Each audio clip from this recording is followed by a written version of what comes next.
Now, I know y'all already done heard about hold down men. Trust me. I done mentioned it thousands of times about a hold down man. But did you know that every single person that holds a phone or holds any type of contraband or anything that they're not supposed to be holding doesn't necessarily mean that they are boofing it, which means suitcasing it. And it doesn't necessarily mean that they're pussy, they're scared, or none of that.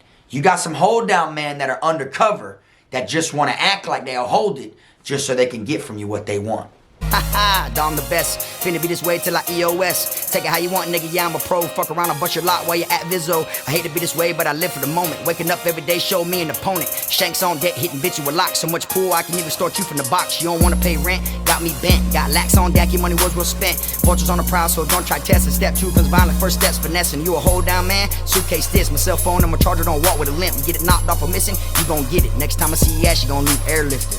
What's up, y'all? You already know, man. Kfrogtv back in the building. Y'all go ahead and do me that solid favor. Make sure you hit that like and subscribe button. And also make sure you hit the notification bell so you can see it first. I want to tell everybody, welcome back to the channel. Today I'm going to be speaking on an undercover hold down man that stole somebody's phone. Okay, now, when it comes to these hold down men, like I said in the intro, not everybody who's a hold down man isn't scary or isn't not about that life or is suitcasing or boofing it. You know, you got some people that will infiltrate just so they can get what they want, all right? And for this one here, this took place while I was at Charlotte CI, all right? I'll never forget. It was a Tuesday, which is the day that the bus came where new inmates would come, and then inmates that they were shipping would be transferred, okay? And, you know, when people land at a compound, you never know where they came from. You never know who they are. You never know if they claiming something, if they bang. So basically, you got to do your homework. You know, you can't judge a book by its cover and just sit there and think, oh, that dude looks soft. Oh, that dude's white, so I know he's soft. Or that dude's too skinny to be a gang member, so I know he ain't living like that. He ain't got no tattoos. He's got baby blue eyes. You know, you can't just go off of what someone's image looks like that they put out there, because at the same time, you never know what they're truly be capable of and what it is that they're got in their mind as their mission, what goal they're at, you know? So this dude had came there, and of course he got put in our dorm.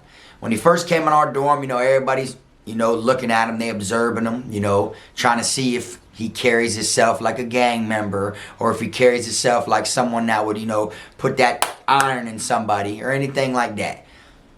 He doesn't. He doesn't carry himself like that, but I'll tell you one thing that I noticed within 2 hours was I seen him talking to somebody on the rec yard.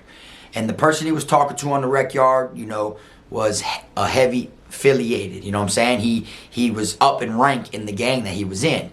Now, for anyone who's seen that, you know, and since you see so many people break it off, so many people be forced to be hold down men, and so many people don't want problems that they'll hold your shit as soon as you mention it to them because it's like their escape route to be left alone. That when you see them talking to somebody that is affiliated, you know, you off rip think that that person approached them, that they're just trying to get them to hold their shit down. You feel me? So that's what a lot of people thought at this time, you know, when we seen that individual over there getting, you know, talked to by this person that was in the gang. Now, there was someone in my dorm that had cell phones like I did, you know, but I mean, I wouldn't say like I did, but he had one at the time, okay? So he had a phone or whatever, so he decided, you know, shit, he's in our dorm. The gang member that the person in our dorm was talking to, you know, he's not in our dorm, you feel me? Just their dorm was at rec at the time our dorm was at rec, you feel me? So he just felt like since he lives here in our house, whatever he's got going on with them, that's cool. But at the same time, since he's living in our dorm, you know, I'll go ahead and I'm gonna make him hold something while he's here in our quad. So I'm like, all right, shit, if you want to. Me, I didn't have to worry about this at the time because I already had me a hold down man. You feel me? I had a white boy from Palm Beach, you know what I'm saying? And, you know, he used to hold my phone, my contraband, whatever it was, you feel me? So he goes up to the person, and, you know, he goes over there, and, you know, I'm watching from a distance, and he's like, you know, chatting with him and shit, but his whole goal is to get him to hold his stuff, to hold his phone. So I'm sitting back just observing, trying to see if he actually, you know, completes the mission, right? I'm trying to see if, all right, you know, if he's got a good talk game, you know, the better you are with words, the better you are, you know, finessing and putting shit out there, the easier it is for you to accomplish to get the person to agree to hold your shit. You know, because like I say in chain gang robbery, you know what I'm saying? First steps finessing, you know, second steps, you know, violence. You feel me? You got to try to finesse first. You only want to come at them violently if you have to. You feel me? So he didn't have to go at him the violent route. You know, the way he talked to him with the words and everything, he ended up talking him into holding the phone. All right. Now, when someone's holding your phone, you know, they're basically 100% accountable when they have your phone. You know, like if you leave the dorm and you're not there and this person has your phone, whether they had it out or whether they just had it boofed or whether they had it hidden somewhere, whatever it is, if it gets knocked off when you're not in the dorm, then obviously that person you left it with is the one that's accountable for it, right? Now, the more and more he was like, you know, trusting this person to hold his phone, which, I mean, you know, you're in the dorm, you know, you could see him at all times, so you know he ain't really doing nothing with the phone, or he ain't really, you know, giving it away to anybody else. You know, you just got to be observant, because you got some shiesty ass hold down men that will do exactly what this individual right here did. All right, now he's watching him, he's observing him, he don't see nothing, you know, funny about him, he don't see any type of, you know, movement or acts of, you know, the way he's putting himself out there, he looks like he could really be an official holdout man. But in all reality, one day when I was in medical, I'm sitting there waiting inside of the medical building. You know, I got a call out. As I'm sitting there, I see one of my dogs, you feel me, who was affiliated. So we're chopping it up. He's like, Frog, what's up with you? I'm like, what's up, dog? We feel me? We're sitting there, we talking. A couple of his brothers come in there. They're like, Frog, what's happening? I'm like, what they do? We all just vibing shit, chilling in medical. Next thing you know, they talking about, oh, there go one of my brothers. You feel me? So then, you know, they look that way. Me, I'm not even paying attention. I'm just still sitting there chopping up one of my other dogs. And then they're like, man, this idiot, man, just got here. He don't even know where the place is at. So then I start hearing shit. So, you know, you can't help but to look. When I look, I see the same person who was the so-called hold down man in my dorm. You feel me? So I'm looking. And at first, I'm not even thinking they're talking about him. I'm thinking maybe it's someone past him longer on down the walkway, that when they're saying, oh, there he goes right there, I'm thinking it's someone farther down the walkway or something like that. But they're like, nah. They're like, you feel me? They're pointing and they're all getting up, walking near the glass, telling the officer, hey, let him in here. He got a call out. He got a call out. So he come in there and shit like that. So when he come in there, it just so happens that I got called, you know, to go in the medical. You know, I got called by the nurses. So I said, all right, y'all boys. So literally as I was walking in the like into the back where the nurses work, he was coming to basically sit down where I was just sitting. So as I went back there and everything, I'm getting my blood taken. You know, they got to do the little physical checks and all that shit on me. In my mind, I'm like, damn, that's what's his name, hold down man, and he does bang. So the whole time that people seen him on the rec yard chopping it up, it wasn't like that gang member was putting down on him. It was just he was like checking in with his big homie, because the person he was talking to on the rec yard was up in rank of the same gang. You feel me? And now, you know, a lot of times, let me put this out there. A lot of times you will have people that are like using people or want people to feel like they're part of their group or part of their gang, that they'll call them their brother, you know? They'll be like, oh yeah, that's my brother right there. And really that could be their jizzle, their junju, and the person that they're extorting to make break it off. You feel me? So at the same time, I'm like, you know, I don't know if it's that or if it's what I'm thinking. You know, I don't know if he really is affiliated or if he's really just, maybe they got him up under their wing and they're trying to extort him or whatever it may be. You feel me? So my mind's going back and forth. But you know, I can't wait to go back to the quad so I could see, you know, I want to sense it, you know what I'm saying? I want to see how he, you know what I'm saying, what he does when he goes back to the dorm. So when we go back to the dorm, I'm sitting there, boom. When I come out, they're not in the, in medical, they're not in there no more, you feel me? So I go back out there, boom, I go to the dorm. He's in the dorm or whatever, walking around, you know, sticking to himself and everything. So I tell my dog, I'm like, hey, bro, be on your P's and Q's, bro, with your hold down man, bro, because I think he's affiliated, you know what I'm saying? And he's like, what you mean? I said, bro, I seen him over there chopping it up with the gang members. Like, you know, I was talking to such and such, such and such, such and such, you feel me? Bro, right there look like he affiliated, you know what I'm saying? So just be on your P's and Q's, you know what I'm saying? Don't let him, like, try to get you for your phone, or, you know, don't let him play up under you and you think shit's sweet. The whole time you think you're playing him, in all reality, he playing you. Nah, hell nah, bro. Ain't no way possible, bro. Look at him, bro. Just look at him, bro. Ain't no way possible. I'm like, all right, bro, if you say so. So it went on for about a good 2-3 days. He kept giving him the phone, giving him the phone.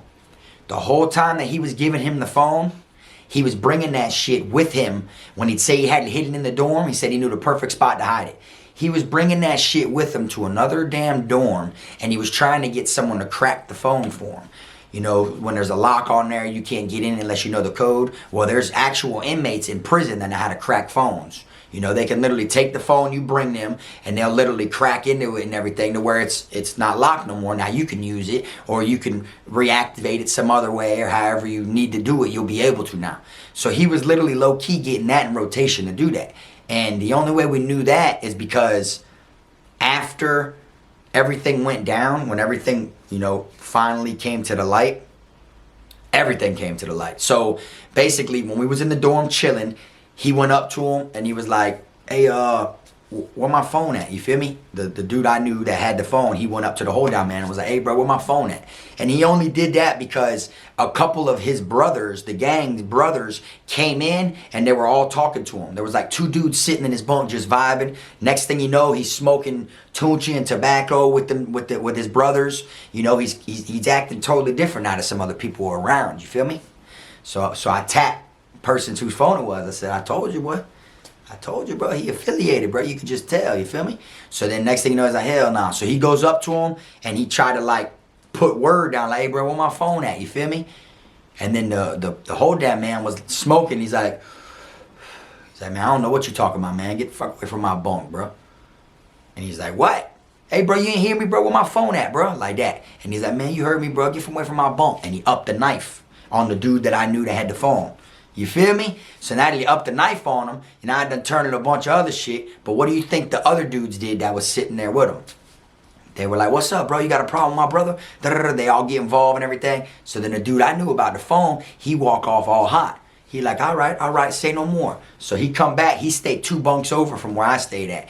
He's all hot. He's over there. He's pissed. You feel me? He's like, watch when them dudes leave. Watch when they leave.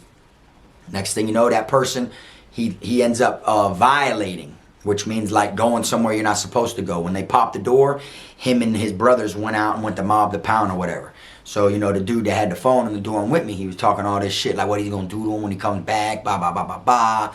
And I was laughing, you feel me? You know, I laugh even at serious situation, you feel me? So I was laughing like, bro, I said, all right, now he already upped that fire on you. What, you think he ain't got a banger? You talking all that rah-rah, boy, you better have a knife bigger than his then. That's the only thing you could do. He already done up knife on you. You know what I'm saying? His shit was like 7-8 inches. You feel me? You better have you 11 inch or a foot long. Other than that, bro, you know it ain't nothing. You feel me? So you're like, nah, bro. I think that was they knife, bro. He was just, you feel me? He's up under them, bro. He's up under them, bro. You feel me? They're just trying to extort him also, bro. He's playing like he thinks he's comfortable and he's cool with that gang, but they're just trying to finesse him. I'm telling you, bro. I'm like, I don't know, dog. Next thing you know, when he comes back to the dorm, we in our dorm and we could see out the window. We see them walking up the walkway, you feel me? Through the windows of the dorm. When we see them walking up the walkway, them boys was walking them back. And sure enough, you see the handshake. They all start doing the handshake out there, including the person who was the so-called hold down man. You feel me? Now that we see the handshake going down, I'm like, what I tell you, dumbass? I told you, see, so you done played. I'm telling him, you done basically thought bro was a hold down man, and you finessed him and you gave him your phone, bro.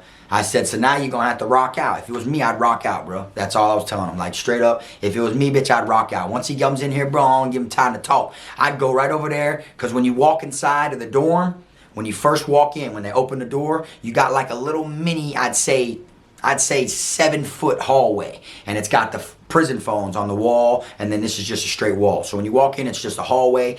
After the hallway, to the left is the bathroom with all the shower heads, the stalls, the urinals, and everything. And then to the right is the living area. You feel me? Man, I'd go right over there where the bathroom is, and as soon as he walks in, if y'all seen Kfrogtv Volume 1, when I phone check that dude, then y'all know the exact hallway I'm talking about. He's on the phone, and I walk up and phone check him. That's the little mini hallway. Man, I'd go right there where that bathroom is, and the moment he comes in there, bro, I'd hit that motherfucker so hard, I'd try to turn his whole chin to his fucking ear. You know what I'm saying? Like, that's what I would do. You feel me? Because you know he's got a knife. He upped the knife. Even if it ain't his knife, he had one on him at the time.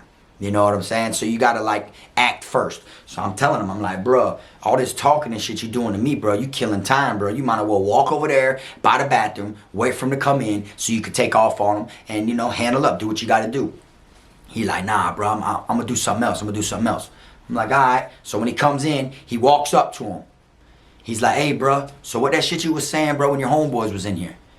And he's like, oh, you talking about my brothers? And he says, man, the ones you was just with, bro, when you was in here, bro. He like, you talking about your brothers, bro. You ain't in no gang or nothing. That motherfucker took his shirt off, boy. He had all type of gang tattoos tatted on him, bro.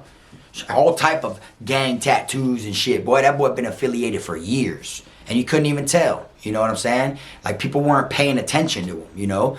You know, people weren't watching him and shit like that. They'd watch the way he moves. You know, even though it was an open bay, you know, you see when people get in the shower, you know, you see people if they're all tatted up and stuff like that. But nobody was actually paying attention or watching to read his tattoo work or anything like that.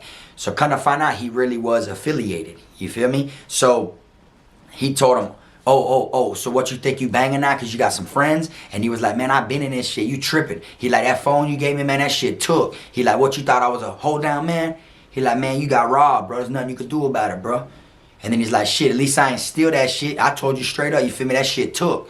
So then the dude I'm with is like, man, I ain't with that shit. And he goes and grabs a lock. When he goes and grabs his lock, the dude who the whole so-called hold down man was supposed to be, the person that was in the gang, he pulls his knife out. So these dudes are arguing and shit real loud that everybody in the dorm's looking.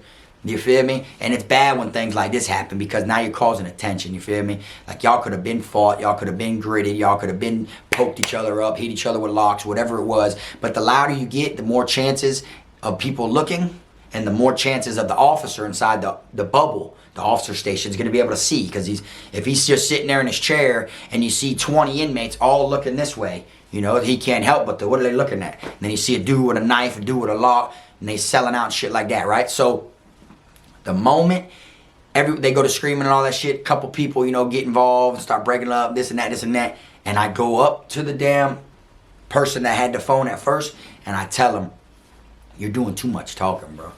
You're doing too much talking, bro. You got lucky that he has no brothers in this dorm. Straight up. You think about it. He right now is in here by himself repping his gang, you know what I'm saying? Even though you're not affiliated, you feel me? He's in a gang, but if you want to do something, you might as well do it now because the little arguments that y'all just got into and all that shit, you think he ain't finna tell them boys once the door pops? Them boys finna be back in over here and they gonna try to put down on you, might try to make you check in, might try to threaten you and all that shit. I'm like, bro, you might as well just attack his ass right now, bro. Straight up. So he like, why you wanna attack him, Frog? Huh? You tell me to attack him, why you don't attack? I said, bitch, it ain't my phone. That's why. It ain't my phone. That's simple, bro. It ain't my phone that he got. I still got my shit. You know what I'm saying? Like, straight up, what, you want to get on mine and call your peoples and ask them to send you a couple more $100 so you can buy another one? Is that the way you gonna sweep it up under the rug? But it ain't my phone. You know what I'm saying? Just because you know I'll do the shit don't mean I'm gonna do it because it's your phone. You feel me? Now, if it was my phone or if you would have gave me the phone, then I let him use it, and then he started doing this. If I had any types of parts in the situation, then damn right I would do it. But the fact is that I ain't got no parts in any type of thing that y'all got going on, so don't expect me to do it just because you know I would. You feel me? But I told him straight up, I said, hey, check this out. I said, bro, if you don't man up and do something to that man about your phone, bro, I'm finna turn on you. You feel me? I'm gonna just straight turn the other way on you, bro. I'll never look at you the same, bro. And I ain't even finna rap with you no more, bro. We ain't got nothing to talk about. We ain't got nothing to discuss. None of that shit, bro. You feel me? So after me getting in his head a little bit, he decided to go over there, and them boys started fighting. He attacked the dude while the dude was sitting on his bunk. They go to fighting and shit like that. So once he's fighting, the way he did it, though, was kind of cool, though, because the dude was sitting down on his bunk like this, and he walked up, and he kicked him dead in the face because he was looking down. He kicked him in the face and then rushed him. You feel me? And, you know, I could tell that he really didn't know how to fight as well. That's why it took him so long to actually act, you know, because he probably had doubts in the back of his mind that he wasn't going to win. But see, for me, when it comes to shit like that, there is no doubts in the back of my mind if I'm going to win, lose, or draw. I'm just going to get in there regardless. You feel me? I'm never going to look at someone like, oh, what if I lose? I'm not looking at a loss in my mind. You know, I'm going to get in there regardless. You feel me? So he had it in the back of his mind. He was too focused on what if he lost. you know. But at the same time, man, this man's got your phone. He acted like he was a hold down man just to get you to trust him, to hand that phone on over. You feel me? And just straight finessed you. Went and met all of his brothers, telling his brothers they're there, shaking up, letting them know that his arrival has came, that he is there, hollering at the dude to crack the phone and all that. And at the end of the day, he ain't even going to be able to get his phone back because the dude ain't got the phone on him no more. It's with the person that's trying to crack it in a whole nother dorm. You see what I'm saying? But it just shows how people will play up under you and act like they're something and they're not. So you can't look at it like every hold down man you see in prison, suitcase or booths, or they're scary or they're pie. Because you got people that hold their own shit, you know? And then you got people that'll play like they're cool with someone to hold their shit and might hold it for 5-6 months until they decide to rob them. And then you find out that person was a gang member, but he'll tell his brothers, yeah, I got someone's phone in my dorm, you feel me? There ain't no one around here that could crack the phone or whatever. I don't want to let them know I bang yet, and I don't want to scare them off, you feel me, or nothing like that, you know, because they can just straight up, they can rob the phone from me if they want to and take the phone, but instead they try to act like they don't know no better to make you feel comfortable about handing the phone over. You see? That's what they try to do. And then until they have all their, you know, eggs in a row, till they have everything lined up how they want it to be, they're going to play like they're lost. They're going to play like they don't know no better until they find out, let all their brothers know what's going on, till they find the place where they can crack it, till they can find how they're going to get the new SIM card if they need a new SIM card, find out how they're going to get, you know, the data card to where you can add more time on the phone if you got to reconnect it. You know what I'm saying? Like they're going to try to figure everything out before they decide to burn their bridge. You feel me? Because then you might scare them off and then other people get involved. You never know if that person who owns the phone initially, you never know if they're cool with someone or if they're up under someone or what it is. You feel me? So there's a whole bunch of reasons of why patience is key when it comes to these type of situations. You feel me? So when he walked by and kicked the dude and they started fighting and shit like that, I ain't gonna lie. The gang member, he didn't really know how to fight like that. You know, he was more rah-rah the whole time that he's getting punched and shit. He's trying to grab a knife. You know what I'm saying? And I was saying, watch him grab that knife. Watch him grab that knife. You feel me? And everybody was just like trying to make it to where them boys don't get caught fighting. You feel me? So next thing you know, after they fight, we ended up having rec the next morning. When we go to rec the next morning, you know, I told bruh, I said, hey, I'm kind of proud of you for getting in that paint. You feel me? I said, you know, he didn't stab you after y'all were done fighting or anything, as much as he was trying to grab a knife. I said, but don't think it's over with. You know, as soon as we go out here, he's going to be telling his brothers and shit. So you got to be on your P's and Q's, you know what I'm saying? You got to, you know, be on the lookout of his brothers because you know he's going to tell them, you know? So he was like, oh, I already know. I told him, you might as well buy you a knife, you feel me? So we go on the rec yard. As we on the rec yard, you know, I'm doing my own thing on the rec yard. I was doing like cardio at the time, like running around the rec yard, doing like laps and shit. So like me and him weren't physically on the rec yard. What do you think happened? One of them gang members cut him. You feel me? See all the officers running over there on the fucking rec yard. Everybody's looking over. I'm still jogging. I got my damn headphones on, listening to Kevin Gates and Future and shit like that. And as I look, I see all the guards run over there. I see the dude who owned the phone getting, you know, like you know, they were walking him out of the rec yard and he was bleeding. He had blood all across his shirt and everything like that. So they cut him, which is what they were going to do in the first place. That's why I told his ass, be on your P's and Q's and get you a knife. You see? So through it all, he let this dude play up under him, thinking he was a hold down man. Trust him to give him the phone. Thought he could scare him or finesse him into giving him the phone. Find out he's affiliated. Tries to get the phone back, can't get the phone back, fights the dude, thinks shit's sweet, goes on the rec yard, gets wet. You feel me? Do you think I ever seen that dude again who owned that phone originally? No. Never again. He got put in confinement, well, the infirmary, then in confinement, and then they transferred him. You feel me? And the dude that was in our dorm, the one that ended up finessing him for the phone, his brothers, he got into it with his brothers and they gave him a violation. I don't know why, but I did see them giving him a violation over it inside the open bay bathroom. They came over there and he had to fight like 4 or 5 of them. I'm not sure what the violation was over, but they did give him a V over it, you know what I'm saying? And he stayed in our dorm.